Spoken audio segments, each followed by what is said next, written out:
like look at me. Okay. Okay. So can you tell me like about how a normal competition weekend looks like for you? For me personally, Yes.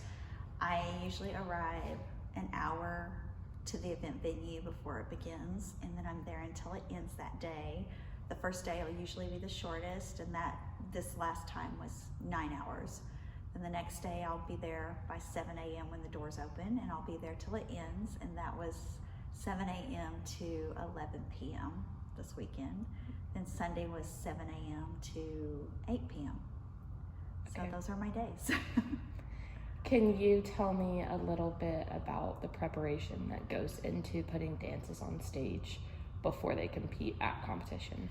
We usually we have an extensive program. We have 140 acts this year without our pre-company. It's closer to 150 with pre-company.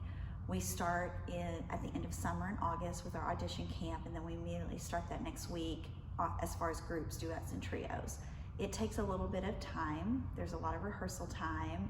I try to keep the intensity and the work ethic in the studio so that when it's time to go on stage, they feel comfortable, prepared, ready to go. And that's not the time to be, okay, we need to clean this before you go on stage in 5 minutes. Okay. And then can you tell me a little bit about how it feels to put a number on stage that wins versus how it feels to be adjudicated and then feel like you deserve something more than a score that you received? I don't necessarily get caught up in scoring. I learned that a long time ago. I've been doing this almost 30 years as far as the competition arena.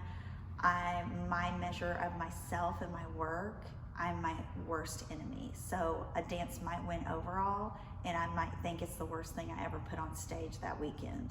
So my standard of excellence begins and ends with me. Okay. And then I know that you judge for competitions. Yes. Can you tell me a little bit about the judging experience?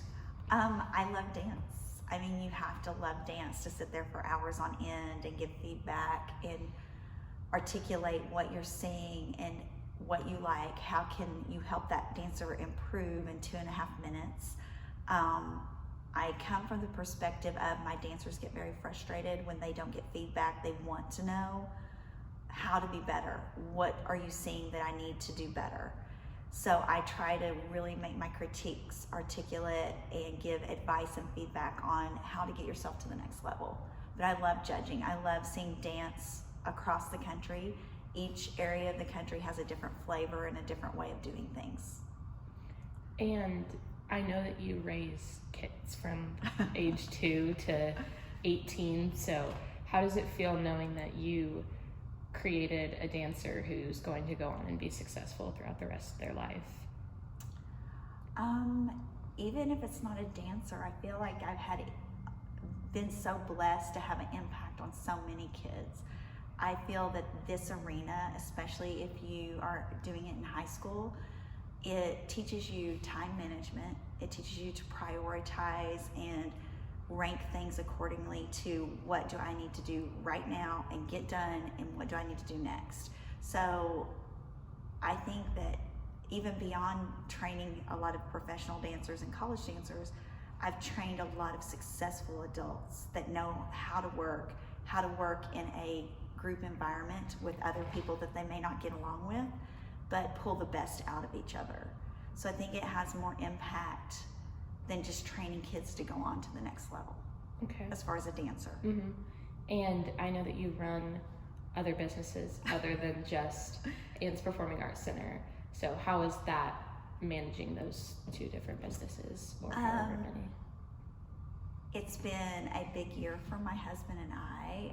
We launched a new product line with our farm. We have 2 farm entities that I do the books and manage and send him here, there, and yonder and boss him around with. It's been challenging. I am very hyper and I can juggle a lot of things at once, fortunately. The bad side of that is that I have not had any time to myself for the last year to reboot, just take a moment. So it's a dual-edged sword with a startup. Okay, thank you. I'm good. Is that all you need? Yeah. How did I do? Great. We're here with one of Ann's students from Ann's Performing Arts Center. Can you give us your name? Lexi Jones, When did you start dancing? when I was 5. And how often do you dance? About 11 hours a week. And what's your favorite type of dance? Jazz. So you guys have competitions coming up. When's your next competition? Mid-April. Okay, well, that's coming up. So take us through a normal competition day and how that goes. We usually start really early in the morning, and I'm in 10 dances, so you either have long breaks or you do all of them almost in a row and have really quick changes. And then there's awards in between each category, and then you get done about 10:30. Thank you. You're welcome.